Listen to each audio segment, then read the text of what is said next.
शेतकरी संघटना, शेतकरी महिला आघाडी, शेतकरी युवा आघाडी आणि स्वतंत्र भारत पक्षाने शेतकरी युवा आघाडीचं 2 दिवसाचं शिबिर या बालाजी सेलिब्रेशन हॉलमध्ये गडचांदूर येथे 5-6 तारखेला आयोजित केलं होतं। यातून चांगले कार्यकर्ते घडावे, चांगला नेता घडावा आणि शेतीवर जगणारा ज्याचं पोट आहे अशा माणसाला माणूस म्हणून समाधानाने, सुखाने व आनंदाने जगता यावे याकरता शेती मालाला रास्त भाव, शेतकऱ्यांना तंत्रज्ञानाचं आणि बाजारपेठेचं स्वातंत्र्य यासाठी पाईक म्हणून लढण्याची मानसिकता तयार करण्यासाठी हे शिबिर होतं आणि यातून चांगले कार्यकर्ते, चांगले नेते भविष्यातले तयार होऊन पुढची लढाईची दिशा ठरवून ते पुढे जाते। गडचांदूर येथे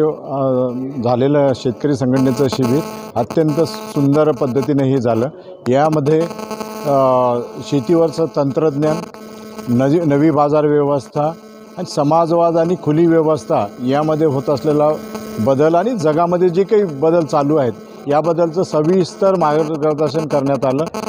या शिबिराला अत्यंत